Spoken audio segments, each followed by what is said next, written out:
Where did this passion? Cause I've been knowing you for some years now. You know what I'm saying? Like since I was a little kid. You feel me? So like, you always been fresh. When did this start? Was it something in the fan? Like how did that passion for fashion start? Honestly, man, it's something that's always been in me. Man, through middle school, high school, I was always voted best dressed, most popular. But the seed definitely started in high school. Say my 11th grade year, we had a class called Clothing and Design, which it teach you how to sew, it teach you about patterns, and that's when it really started. Like the idea of like, damn, it'll be dope to have a clothing brand, and being influenced, seeing the Jay-Z's with Rockwell and Son John with Diddy. It's like seeing how they move with their brand. It's like anytime you saw them out, they had on their brand, and that's one thing. Just having that influence and seeing it, and also just kind of influenced by other local spots like for show clothing, Cheeks. His name is Maurice as well. So seeing him being a staple in the community for so many years and seeing him do it, and it was like, it's a possibility for sure. But you know, took my own little detours, but I definitely came back to what I'm supposed to be doing with the clothes. What was like one of the first fashion brands that you was like one of your favorite? You know what I'm saying? Probably like you had in high school, middle school, whatever. You were like, bro, I'll put this shit on.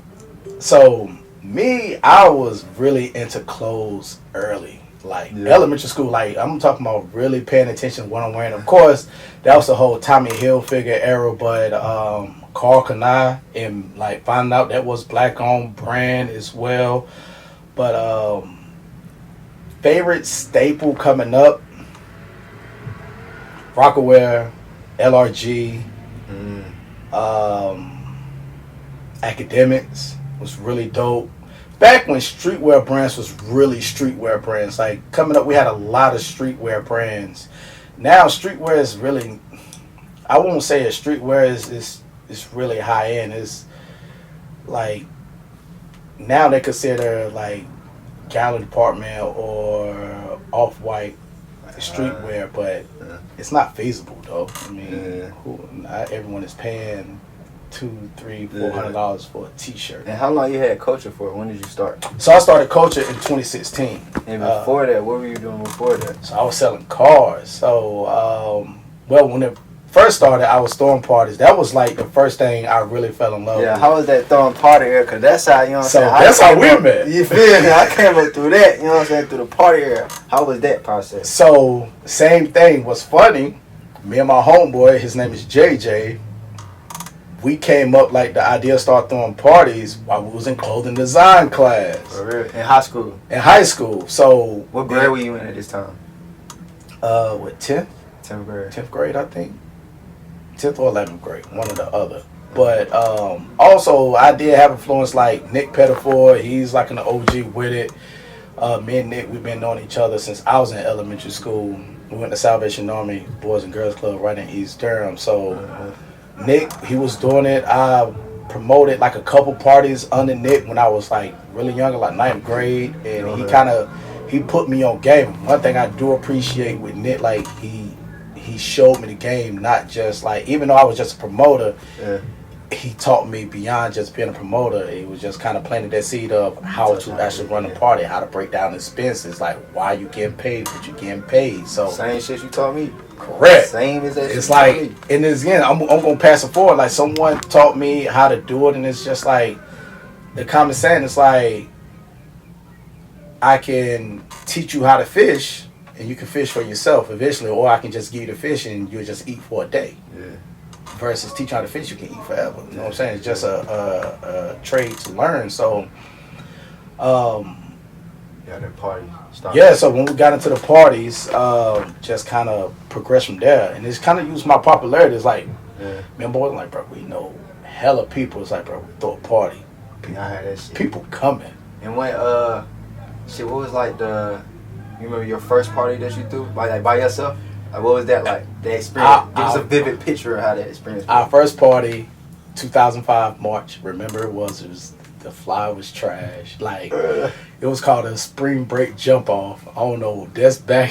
Like, saying jump off now is kind of wild with the new era. But every party back in the day, like, the tagline was like, whatever it is, the jump off. Jump off. That was a slang term. Yeah, that was a slang term. So, man, we threw the party in such short notice. Like, we threw the party in like a week and a half. Like, bro, we was sneaking in the teacher's lounge, printing off flyers, hand cutting them, like with just construction paper, them out. Like it was hustle. Yeah, like putting flyers in the lockers, and we had a few flyers. Like my girlfriend, she went to Joy, giving her a few flyers. She passing around, a few people that, and it caught fire. Like our first party. Unfortunately, it got shut down like in the first hour and a half, but it was due to capacity issues. People was climbing through the windows to get into the venue. It was crazy. So they ended up shutting down because it was way too many people. And did you go in on there yourself? What was like your profit at that time? We made, I'll never forget, like that first party, in that hour and a half, we made like a little over 3,000. Yeah. So I'm looking like, cool. I'm like, oh no, we got something. This it. And again, I'm in 11th grade. Yeah. You know what I'm saying? 2009. Huh? Made 2009, 11th grade. Right. So me and my boys, when we busted down, you know what I'm saying? We like, bro, we just made $500 a piece. Yeah. After expenses, it's like, you got to think, minimum wage back then wasn't nothing but $8, $6, $7, $7.25.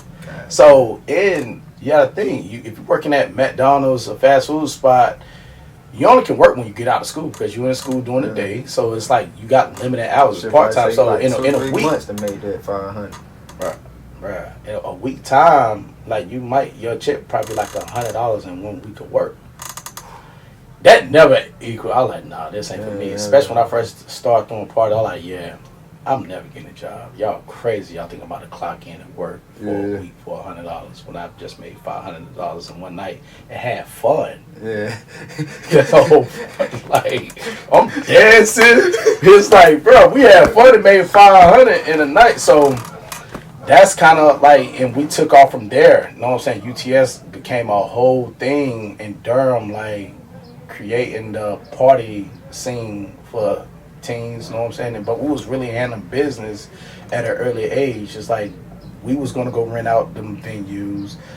We was booking the police, booking security, booking DJs, like doing everything. It's like we didn't get no help, you know what I'm saying, from anybody. Like we figured it out on our own, but we made it happen. We made a lot of money.